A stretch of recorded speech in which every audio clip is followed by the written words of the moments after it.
West Africa's Sahel region has been hit by heavy rains and floods in recent months. It's raised concerns about extreme weather events and the high cost of climate change. But the downpours did offer some respite for herders, especially in Senegal.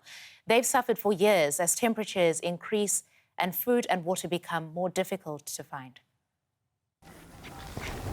Life is hard for herders such as Farissou in Senegal.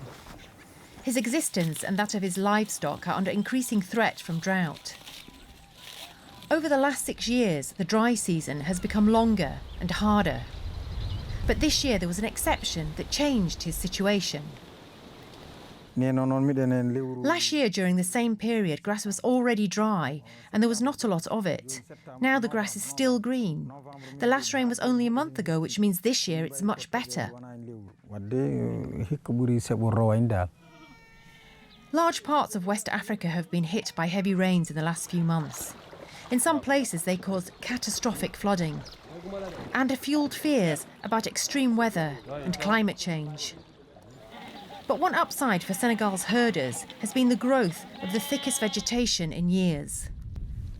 The director of one ranch in the north says the heavy rains have allowed certain plants to start flourishing again, and that the cattle and sheep are at their fattest in recent memory. You see the good body mass due to the high volume of grazing. But most believe the good fortune will be short-lived. This year's rains were unusual, and the unpredictability of the weather makes it impossible to plan, and is even causing some to rethink their lives as herders. God is making human beings face an existential crisis. We don't know what tomorrow will be made of. The fears are real. We have not experienced such heavy rainfall in more than 30 years. The previous year's rainy seasons lasted for 2 months, which is too short for wintering. But God decides.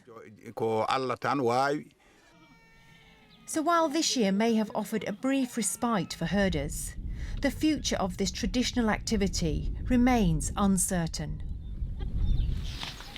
Now, as we've seen in that report, Africa is feeling the effects of climate change more than other parts of the world, and that's despite the fact that the continent contributes the least to the problem. But one engineer in South Africa says Africa should be working towards building a green future, and that's exactly what she's doing. The fancy Rosebank area of Johannesburg is home to this property development, and Vere Shaba oversees the electrical work on 2 floors. Let me take you onto the construction site. Shaba's company, Green Design, is an engineering consulting firm that specializes in green buildings. That means using energy-efficient materials and smart designs to save electricity, for example, by using efficient airflow in windows instead of air conditioning. A rather new niche industry. At the moment, there is only a handful of similar companies on the continent.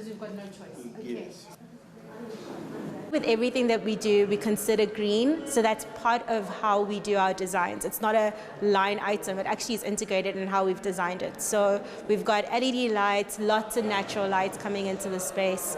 We've got occupancy sensors. Shaba tries her best to live her life in an eco-friendly manner. The 33-year-old sold her car to reduce her greenhouse gas emissions and now takes public transport to her office. Her staff works from home due to the pandemic. When Shaba started her company after university, she had a clear target: addressing climate change through construction. As engineers, we are the greatest source of the problem, but we're also the solution. And that's really been my heart, is how do we change the way that we're engineering buildings, and how do we ensure that we're self-sufficient, that we're mindful of the planet, mindful of people. Despite a challenging first year in the industry, Shaba's business has picked up since she started in 2016. Her company worked so far on 15 construction projects.